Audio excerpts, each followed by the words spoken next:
This is the Mendon Select-Board. We call the meeting to order at 5:33.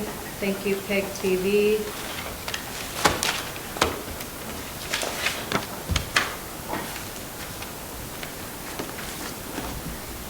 And when you're ready, stand for the pledge. Pledge allegiance to the flag of the United States of America and to the republic for which it stands, one nation, under God, indivisible, with liberty and justice for all.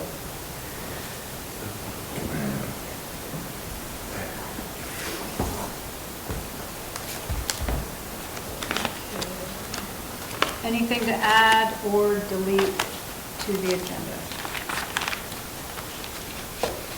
I do not. I do not. And I'll make a motion to, Lisa, I don't know if you know that you are muted. Yes, I'll unmute as needed. Okay. I'll make a motion to approve the agenda as written. I'll second that. it. All in favor, say aye. Aye.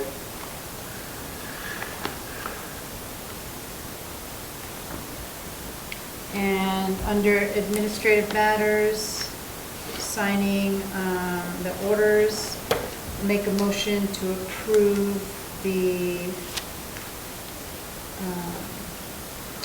10/23/23 payroll, $17,737.69. Second that.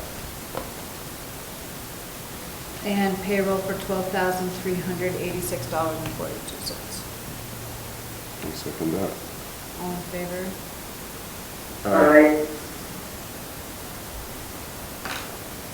We have two sets of minutes, Seth and I from 9/28/23, and Lisa and I from 10/16. Lisa, obviously, you can sign these when you come back.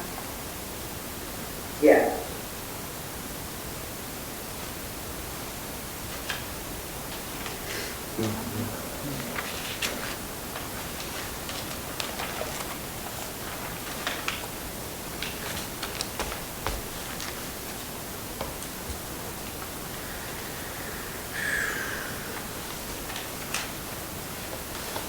Sarah, I don't see the other minutes in here for Seth and I. The September 28th ones were, are they in the folder? No? I don't see them. I can come in anytime and sign them. Seth, have you had a chance to review the September 28th minutes? I did actually.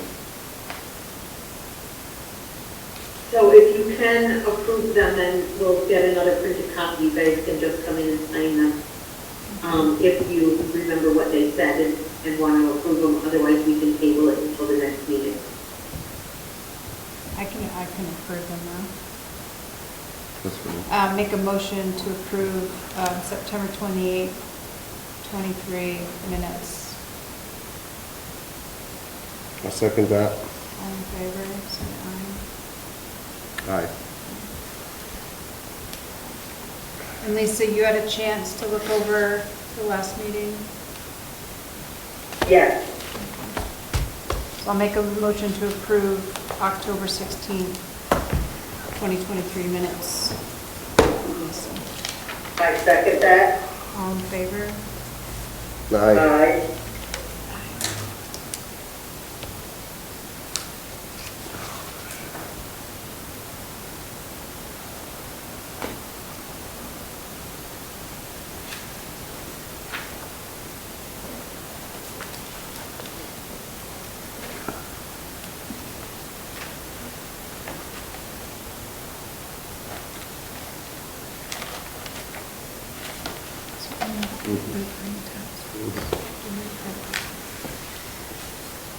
Okay, and announcements. We have Justin. Is there anyone else? Hi, Justin. Oh, public comment now? Okay, I'm Justin Lindholm, and there's been talk, I'm on the Emergency Planning Commission for Chittenden, and there's been talk about the Beaver has built the dam back on the end of Wildcat Road, and Chittenden likes to have the access, and I guess we think everybody needs an access around that dam up Wildcat Road or down Wildcat Road and turnpike back to Route 4 or to Route 100 over in Stockbridge area. I looked at it today, I drove through, and it's easy to drive through that area, yet the toughest part is actually the turnpike road north of Albrico's camp is much tougher than the Beaver Dam area. I have always been most in favor of leaving the Beaver Dam alone unless we actually have an emergency. It would be pretty easy to get vehicles through because you're going to need to bring heavy equipment in just to fix the Albrico Road area at that time. But to get into that, maintaining a town trail is something Chittenden never does, but there are some people aligned with Chittenden want Mendon to maintain their town trail. There are two in that area. And I don't think it's worth it financially to do that in advance. Only if we need it, we'll put in the heavy equipment and then get the job done. That's my comments. Catch that, Lisa?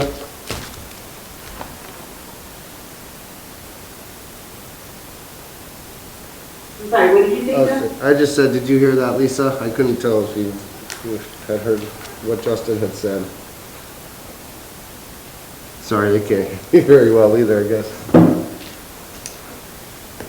No, I heard him. Okay, I heard him. okay. I looked on the replay also. Okay. Thank you. Uh-huh. Thank you. All set. Thanks, Justin.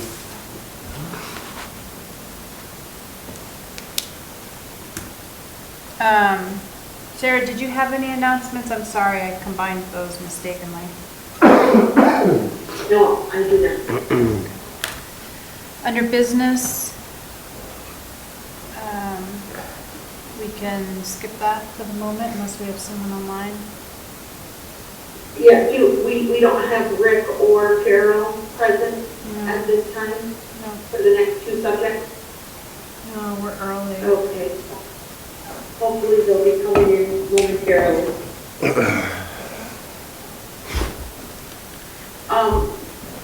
Just to remind you of what was decided at previous meetings, you approved Bill doing the tracking for the beavers on Old Turnpike. Historically, we have wanted to keep that road open for emergency purposes. I don't know if he has anything planned before winter as far as maintaining the trail. Probably not. Has anybody spoken to Bill about that since? No, I have not. I would approve trapping the beavers again if that's what you're asking. Yeah, I think he contacted them to get on their schedule. I don't Okay. know the status of that, but we can follow up with Bill.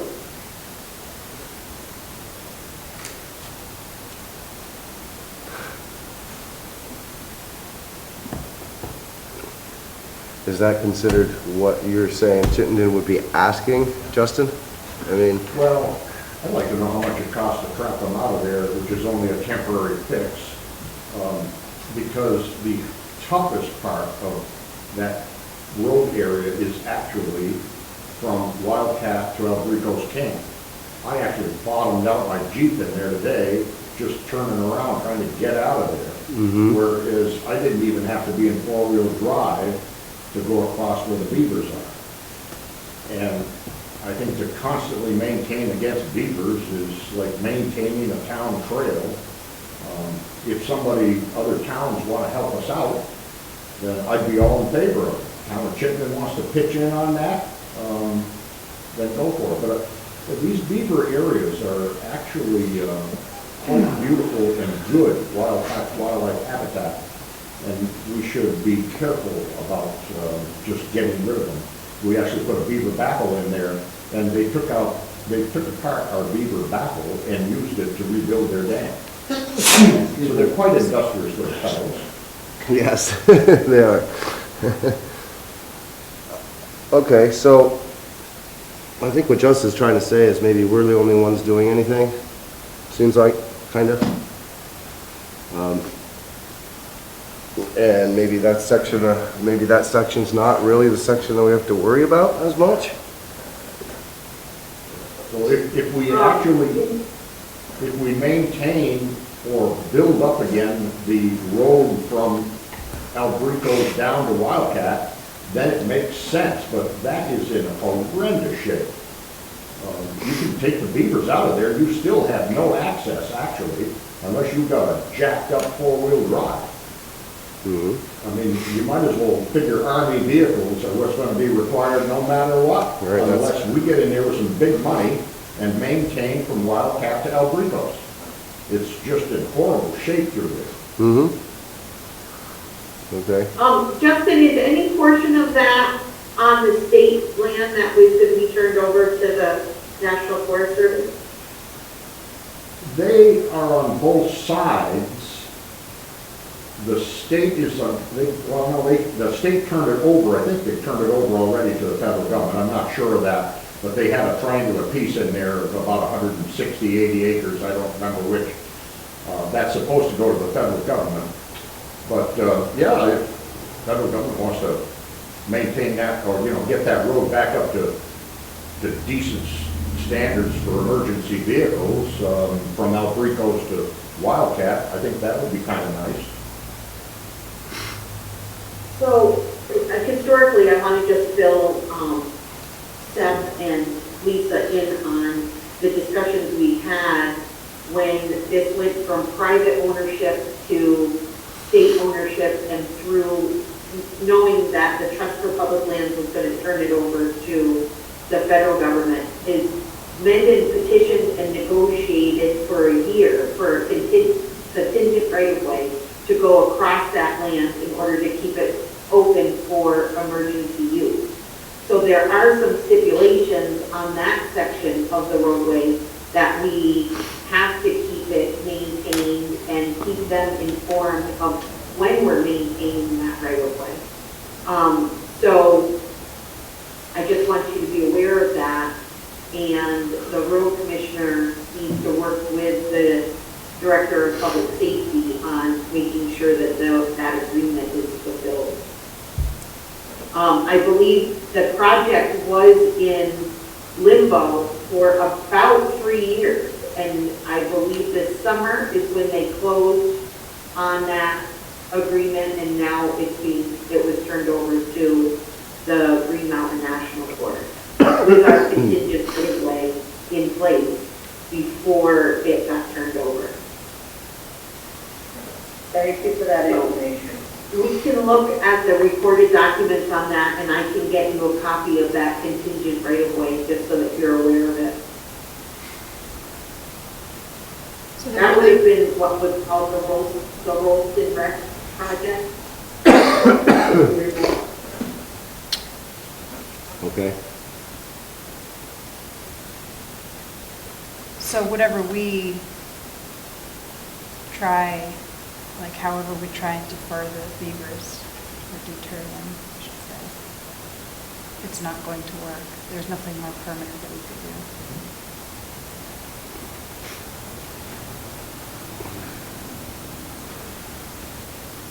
I mean, it's a temporary fix anyways, like you say, Justin.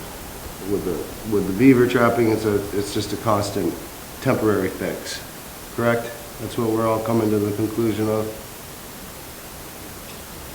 Yeah, I mean, beavers return to different areas, so it is a temporary fix. There is no permanent fix, because we can't necessarily control the beavers from moving back in. Right. Okay. Well, that's something we need to keep in mind. I don't remember how much it was anyways. I don't remember how much it was, but We'd have to look into that, but we can do that. Thanks for the information though, Justin, that's good to know. So there's no flooding because of the beavers? Is there any flooding across the road because of the beavers? The water gently goes across it right now. What actually will happen later on, they're going to build their dam more into the road, but right now it's on the edge. You could actually put a regular SUV across it right now.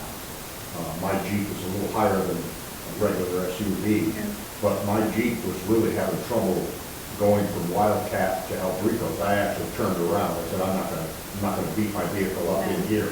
Right. So if somebody thinks just by getting rid of that dam, you have now opened up your emergency access, you have not. Right.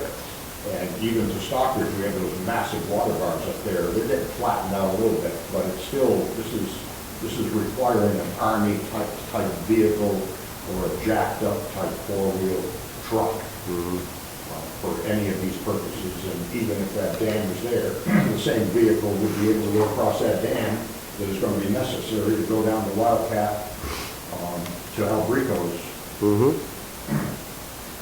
So we need to look at the entire picture together, Yeah. all at once, to see, is this making sense to just deal with this one little spot with a lot of money all the time? I don't know, a lot of money, but constant money. Constant, yeah. And leave the rest of it in even worse shape. Sure. Sure. Well, we'll note that.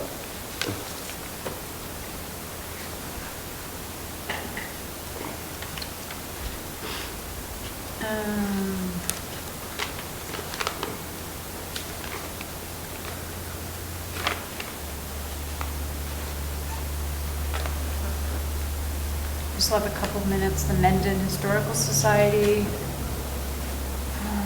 should be stopping in, talking about the bench. Seth, we might as well fill you in because you weren't able to make the last meeting. Sarah, do you think you could explain to Seth about the bench that the Historical Society wanted to... Yeah, right in front of you, can you just grab the minutes from 10:23? Sure. And read the description of the project? If this is the carving studio over in West Rutland. Right.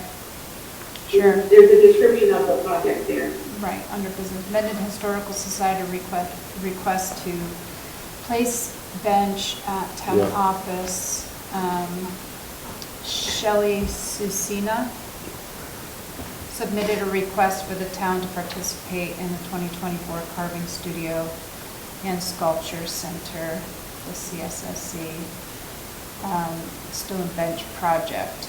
The center describes the project as the 2024 Carving Studio and Sculpture Center Stone Bench project. Will provide a 2-week extensive training in traditional stoneworking methods leading to the creation of a carved stone bench to be placed in the Rutland community.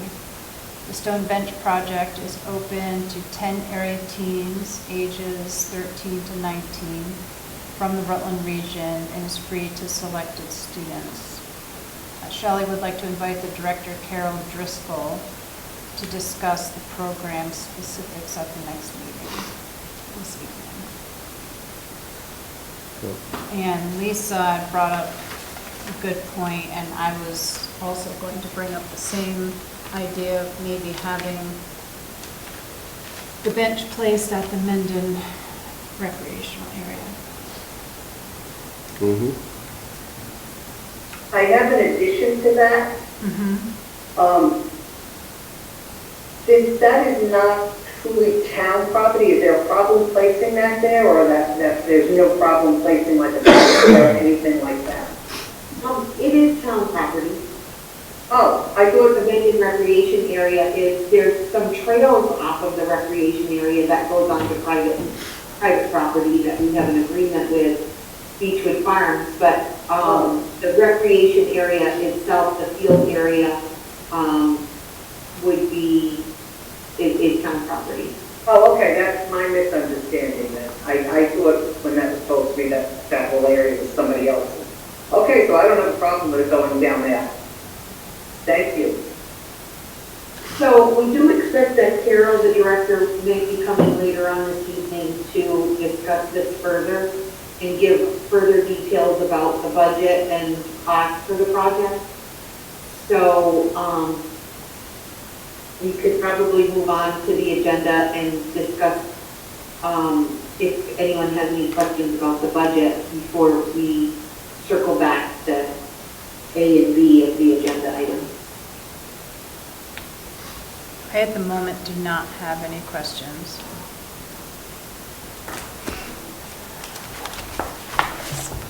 I have no questions until I meet with somebody to explain a lot of it to me. Same here. Lisa has given me a couple dates that we're going to set up to go over the details of the budget. Seth, I will send you an email too, and maybe you could get back to me on a good time to be able to sit down and go over the specifics, as it's both of your first time doing the budget process. Mm-hmm. But you need to be with the 3 areas of the budget as well as all of the reserve funds that we have set up in the timeline for reserve funds. Okay, that sounds good. Just hit me up with an The email. memo has gone out to the department heads as far as requesting information from them. I put that deadline so that they submit that to me so I can prepare the first draft of the budget for you to discuss on November 13th. Okay.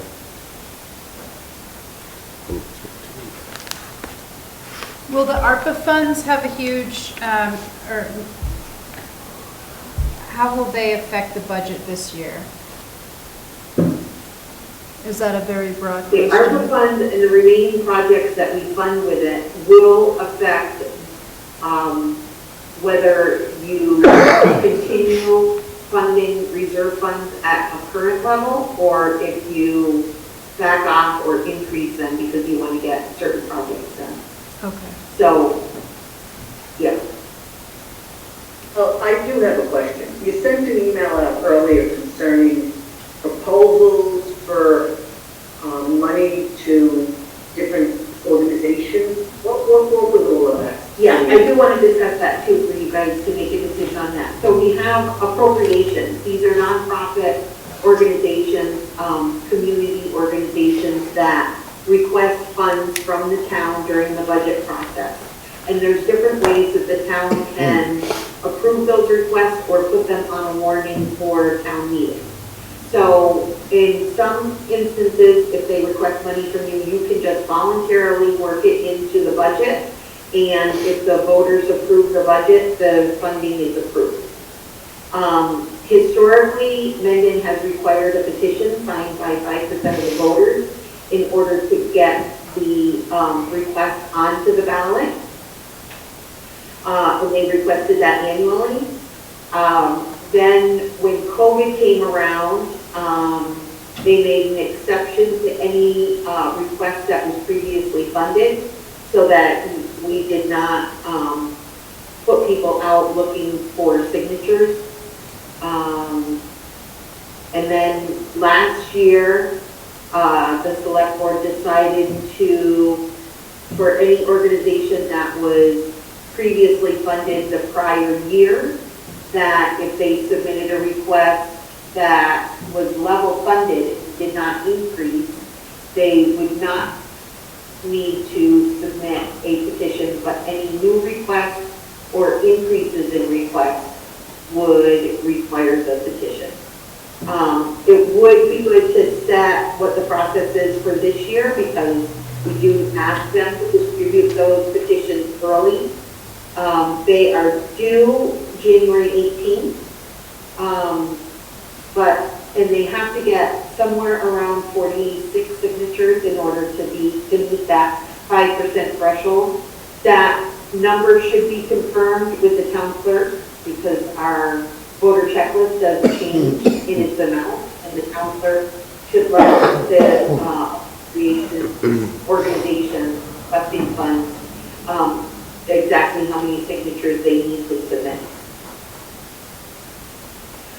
So unless you have any questions, I recommend that you set the process the same as what you did last year, or what the select board did last year, which is any organization that was previously funded last year, as long as they're not asking for an increase, they do not need to submit this petition, and that all other organizations that are new or increasing their requested amount submit a petition.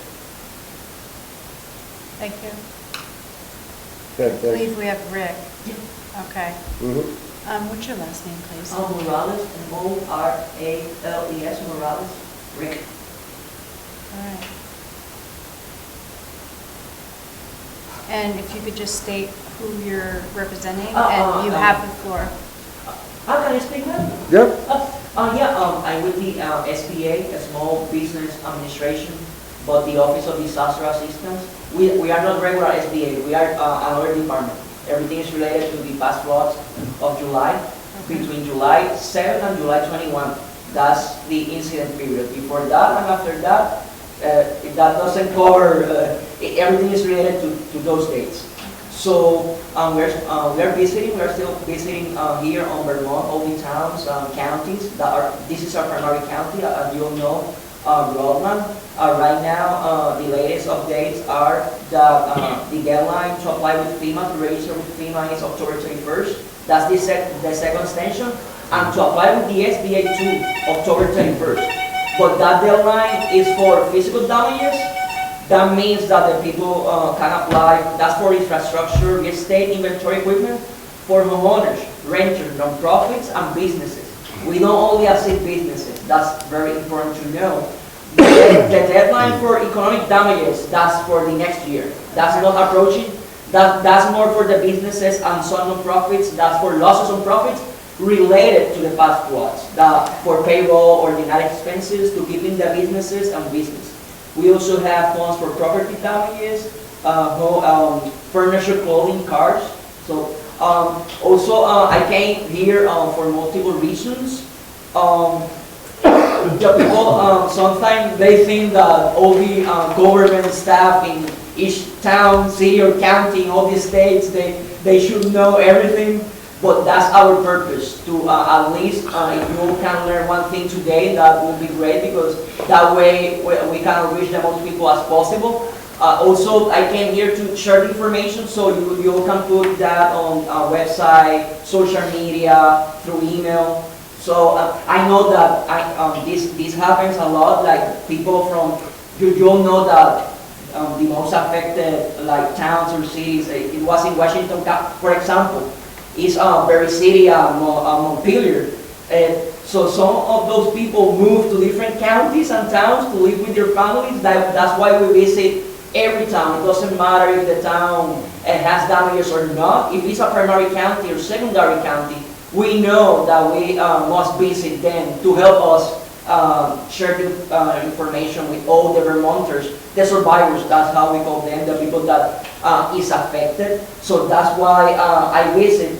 I also brought the flyers that I explained that are very important. This information. Okay, thank you.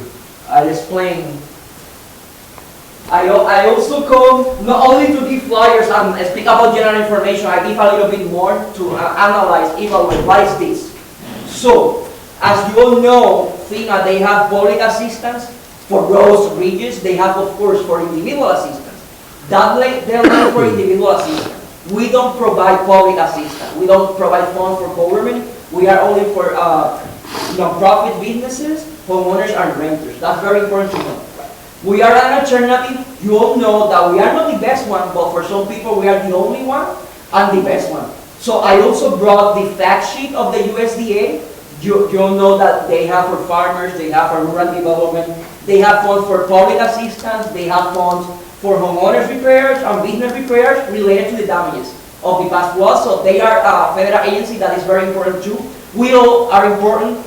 FEMA, SBA, USDA, we are all important. This page is more for procedures. The second one, how to get prepared for disasters. These are flyers for homeowners and renters. At the bottom part, It's the 800 number. That 800 number is very important. Why? They can answer all the questions to the people. They can give the status of the applications. And very, very important, the centers. We always recommend the people to visit the centers. Of course, they can apply online, but always it's better to apply face-to-face in person. Because they can upload the documents, they can explain everything. We have CSRs, customer service representative on the centers. Right now, we don't have BRCs, business recovery centers. Those are from SBA. But right now, we'll still have DRCs, disaster recovery centers. Those are from FEMA, but we work with them there too. So if a person go to a DRC, they can apply with FEMA, SBA on the same day on the same building, and it's no duplication of benefits. We always recommend that on the first days of disasters to claim the insurance if you have one, and apply with FEMA and SBA, apply with Red Cross, Salvation Army, because you never know from what part are you going to get the money faster. That's why it's very important to apply with all these programs. Also, I came because, like you all know, that people get discouraged with these programs. But I'll give examples of how the people can take advantage of this, even though if you tell the people, hey, you can apply with the SBA, and they can tell you no because we don't want it. I'll give examples. To illustrate, the people that have insurance, instead of waiting for that payment or settlement, that can take months or a year or more, we never know, they are always trying to figure it out and to find a ground or justification to don't pay. Because we have that 1 year deferment with 0% interest rates, nothing that year, the interest rate, they don't increase. So the people might get the money faster with us, so they can rebuild quicker and faster. That's one technique that the people use. And then if the insurance pay you, they have to pay first the SBA, the federal agents, automatically. That's one benefit. One important message. This is not for businesses. This example is for homeowners and renters. Hey, we always tell them, complete the procedures with the SBA, even though if you know that you don't qualify, that you don't want it. That denegation letter, sometimes for some people, is very important. Why? If you are denied by FEMA, and then you are denied by SBA, SBA might refer you back to FEMA, and FEMA might give the people other disaster assistance like grants. Of course, that's not guaranteed, but at least the people can have hope that they can receive something. That's one way. Other people use the denegation letter because they receive from FEMA 20,000, 30. The maximum right now is like 41. But for some people, like they say, it's not easy to satisfy constituents. I know, that's why I'm from this part, I'm not from the other part.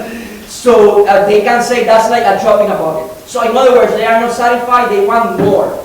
So if they didn't receive all the funds, like the maximum, they can appeal. But one technique is, so with that denegation letter, if you are referring me to SBA and FEMA is denying me, attach that denegation letter with the appeal of FEMA to see if they can increase you the amount, the first amount that they gave you. Once again, not like nothing is guaranteed in life, but that's a good way to use that denegation letter. That denegation letter, the people can use it too because that's the evidence that you're completing the procedures. You can use that with the application with this. You can attach that in all different applications with non-profits, with the state, with the other federal agencies. Because you are showing them that you are doing the procedures, that you are being proactive, and once again, within that year, the people might get the money faster with us, and they can apply for different programs.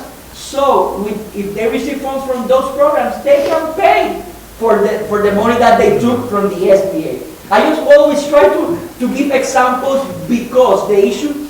I know that we are not FEMA, we are smaller, we are not USDA, but the issue is that, for example, FEMA can give everything to everybody. Some homeowners, businesses, they have more than 200, 300,000 on damages. They can give, like, each survivor or person all the funds to rebuild, because Vermont is not the only declaration. We have declaration, like you know, like in Florida, in different states at the same time, so it's not like enough funds to give to all the people. So, to summarize, when SBA comes into play, if FEMA denies you, if you receive funds from FEMA but are not enough, you can apply with the SBA. As a general rule, we always recommend the citizens to apply first, to register first with FEMA for homeowners, renters, non-profit, and businesses. That's the general rule. As the exception, the businesses can apply directly with the SBA. That's an exception. Also, I'll give a good resource. This is more for businesses. This is, if you can go to this page, next steps, here at the top of the item number 1 that is saying sba.gov/local assistance. That's a good link because we have one of our research partners is the SBDC, a Small Business Development Center. What that means, they have business advisors, so they can help the people with all these applications. This is more for the businesses, but we have for women, veteran programs, everything related to businesses. They know about marketing, they know about business plans, they give trainings to the people, and they know about SBA, FEMA, USDA. They are helping the people with the application of the state of Vermont, the thousands that the people apply with the state. They are helping with that, and they are a good resource. All the counties, almost all the counties have like a business advisor. So with that link, the people can find the closest office or center for that person. So it's very, very good resource, that link. So they can find those small business development centers. That's more for businesses. Of course, here also the flyer for businesses. This is more general information, what they need to bring to the centers, some of the benefits. Like you all know, what's behind all this. This is a long-term recovery, what that means. So I'll give you an example. If you choose 30 years, because you can choose between 7 and 30 years, I have seen payments of $20 a month, less than that. Of course, if you don't take like a lot of thousands, and if you qualify, and if you take all that time, you can have low monthly payments. The interest rate, they are fixed, they don't change for the life of the loan. So that's the purpose of this, so that people can review quicker and in a better way than, because for example, with other financial institutions, you all know that you pay or you pay. You can say, well, I lost my job, or I lost profits, or I can't pay this month. With this, you have deferments, and it's more lenient, it's like kind. I'm not mentioning the name because I don't like that name, because for me the name doesn't make that thing. That's why I don't like to mention that word in the flyers, because for some, we have approved more than 20 million on this present presidential declaration. So the people is taking advantage of this, but we always we're still pushing to see if we can still help some more people, and that's why we are still visiting. And if you have any other questions, will be great to answer. Yeah, thanks for having me here. Thank you for coming. It's very informative, and we have the list of all the service centers here also. Cool. Excellent. And we can leave one of these packets at the office. If you need one more, I have another one. We have, Jesse published that on Yeah, the sure. social media and our website. Just leave it right here, that'd be great. Rick, I will send you an email to see if I can get an electronic copy of Yeah, I know it's easier that way, that you don't have to scan the, I know. But yeah, I will do it. Yeah, and it'll look better. Do I send you the documents to you or to her? You can start with Sarah, our administrator. Well, I thought that you were sorry. I thought that you were Sarah. Oh, I'm Sarah. Val. I'm sorry, I'm Val. This is Seth. Sorry. Nice to meet you. I'm talking with Sarah now. Yeah, she sent me the email. I was in contact with her Okay. through email. So Sarah, I'll send you the documentation through email. That's perfect. Thanks so much, Rick. Okay. Thank you. One last thing I need to prove that I came here. If you can take me a picture with them. That's for my supervisor. Oh, Oh, sure. Not easy to work. Justin, you want to take a picture? Yeah. I don't need a picture. He'll take it though. You can take a multiple pictures. If you can take it from behind of the camera. Okay, come on over. They just want the logo instead of the Selectboard logo and the. Oh, they just want to see your logo? Yeah, they. Oh, you don't want to see your face? Oh, God. Yeah. Okay. it's Like if we official. were talking, it's like we were. Okay, everybody got a smile. Do we get a thumbs up for you? You want more? That came out good. All right, there you go. Thank you so much. Thank you, Rick. There you go.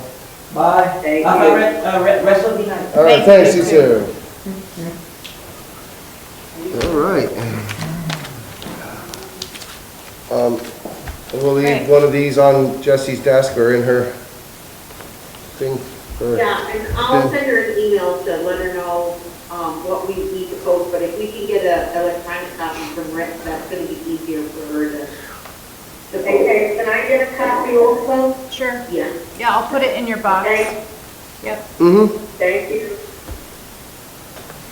Lisa, I'll forward you an email too, as well as soon as I get an electronic copy.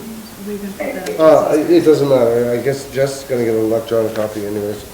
And I don't, And I'll give this to Lisa. yeah. So Lisa, I'll have it with the pay orders, and I'll put everything in your box. Yeah, Thank you.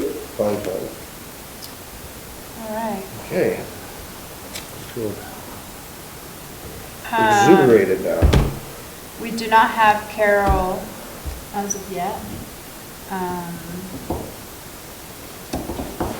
I could So send going you, back to the budget discussion about appropriations, do you have any questions? Or can we approve the process for requesting appropriations for this year? do you want me I to have make a a question. motion? Oh, sure.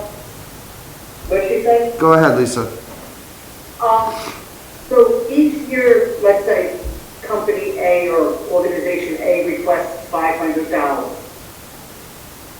Do we review what they're doing with this money? Do we get a review of how they're spending it and that kind of stuff also? Or is that what that appropriation, that request that we ask them to do is? We've handled it differently in the past. Right now, they are required to do a petition, which gets them on the ballot, and they don't need to submit any additional information. I always ask them to submit their budget and their, kind of an overview of what they do to benefit Mendon residents, so that, it's often a question at town meeting that we have some information. I also like to put a little blurb about the organization in our town report. So, for example, last year we had, I believe, $10,300 in appropriation requests. $10,342, which were approved. Most of the organizations are repeat organizations, but in any given year, we might have one or two new ones.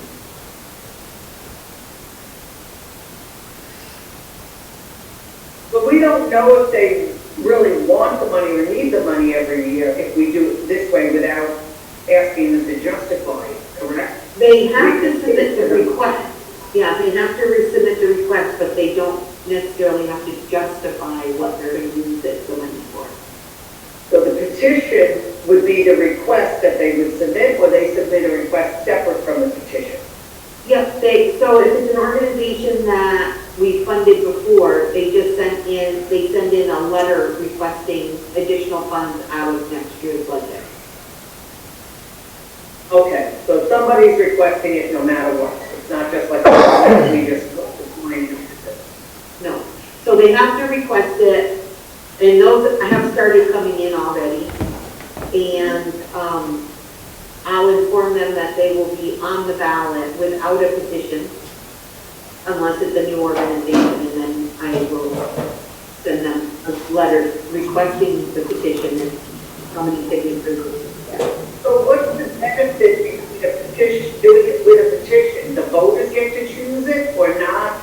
Or, you know, So what is with the the benefit? petition, it does demonstrate voter support for the organization to at least get on the ballot. So the justification behind that is that they would be required to get approximately 46 signatures of Mendon voters, and then it would also need to be approved during the budget process by the voters, which there's typically anywhere between 30 and 60 voters at town meeting. So it's just a demonstration of voter support. And we don't have to make that decision right now, right? We just have, we can ask them to send in petition letters and then make that decision before town meeting, like enough time, right? We can, I'd like to give them as much notice if we're gonna require petitions. So a lot of what happens right now is I get a lot of requests. Either they come in with the letter form, if they're new organizations, I like to get back to them right away and say, thank you for your letter, but you're gonna need to submit a petition with 46 signatures. If it's a repeat organization, I'll just confirm that we've received their letter and it'll go on the ballot. So it is beneficial that we make this decision as soon as we can to give them lead time. So we can just make a Okay. motion to approve the process for a petition. or Tonight.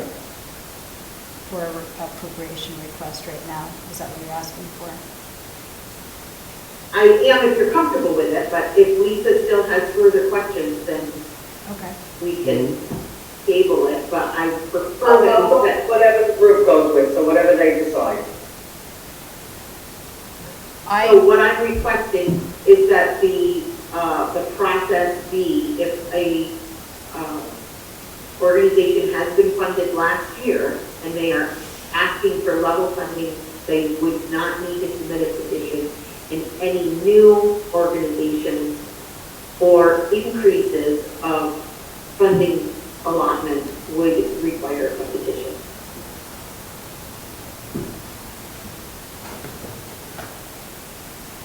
So if you agree with that, maybe Val could say so moved. Okay, question. Oh, And discussion. all of the organizations that we currently are funding have been petitioned at some point in the past. There's no organization that hasn't, like because of COVID or anything, is on this list that haven't had a petition. So the voters all agree with these organizations. Correct. I think it's just a process, a repeat process, where is what the situation is, so we don't have to keep repeating it each year for each organization. Ones that are, Well, it is good that, it is kind of good that the voters get to choose if they really want to fund the organization again. Maybe they, I don't know, if they feel that, like, they may feel that, gee, this year we may not be financially sound to fund all these agencies, or they may have their own reasons as voters. We're only 1% of the voters. We're not, I know we have the ability and authority to act on their behalf, but sometimes, how many years haven't these petitions been for these organizations? yeah, no, understood. Right. So, and just to recap, we did have 7 organizations that we funded last year. All of these organizations are ones that we funded for multiple years. And so any new organizations that request money from us, they would be required to submit the petition, or these guys, if they increase the amount they're requesting, they would need to submit a new petition under that procedure. The petition only gets them on the ballot on the morning for town meeting. So at town meeting, the voters can approve or deny the request at the town meeting. So it's kind of a double layer of support for appropriation requests.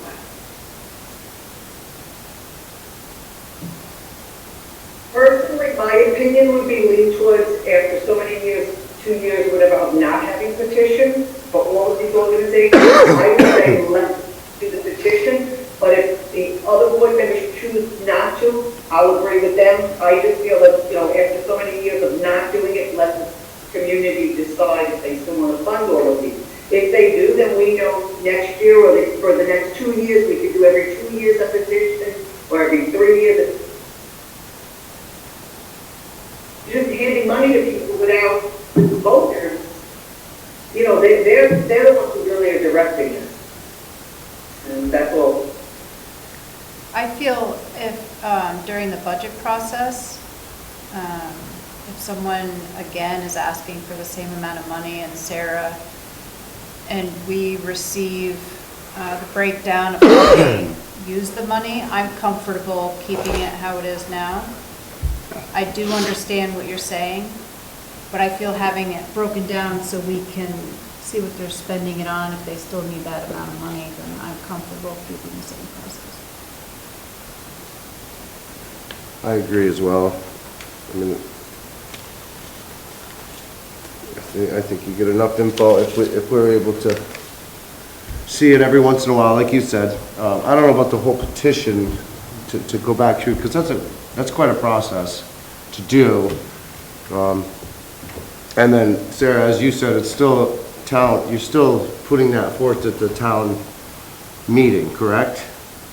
The voters are still gonna have a say anyways, correct? Correct. The voters attending town meeting because we vote the budget at the floor. So, So it is not by Australian ballot. It is a floor vote. You know, if you look at the warning from last year, it would be, shall the town appropriate X number of dollars for this organization? And they can say yes or no to that. Historically, the town has made a motion to combine all of those articles. So they say yay or nay, up or down on all of them at once. But that's up to the voters of the floor. so, Okay, so they're voicing their opinion at some point during this process. It's not just us saying yes, then it gets put into the budget, and it's just approved as part of the budget. They have a process where they can say yes or no to this particular part of the budget. Yeah, they're Yes. separately listed.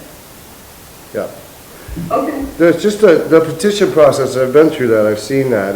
That's a long process, you have to have it, I mean, I think we can skip that, and I think we can just keep it kind of the way it is, don't you? No, that's what you're saying?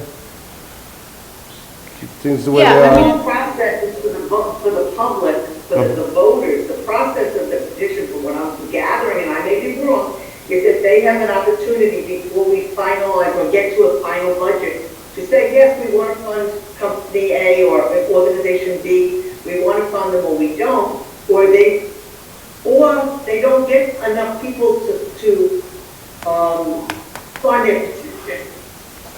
Well, what's the reason why? They didn't do the legwork to get the money, or people are just like, we don't want to fund this. You know, so there is a process, and are we the only town that does this? No, we can handle appropriations differently, so every town makes that decision for themselves. On whether They're not the only town. They're not the only town that says you need X amount of votes prior to this. Right, so.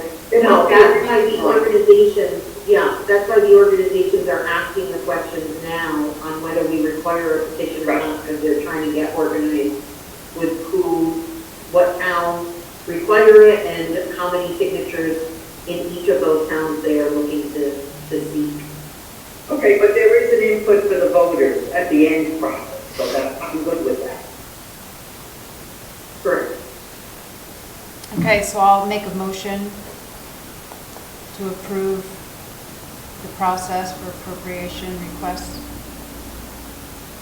And I'll second that. All in favor? Aye. Aye.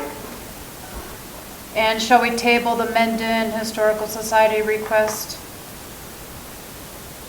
Yes, I don't know if there was some confusion with when Carol was going to be coming up. We can definitely table it until the next meeting and invite her again. Okay, great. Did we actually speak with her? Because I thought the woman that was there last time, we said not until the next meeting. So, Shelley was setting it up, so I will follow up with her tomorrow on, when she expected Carol to come, and I apologize if I added her prematurely to the agenda. That sounds good. Do we have any questions? If not, we can adjourn this meeting at 6:28. Thank you.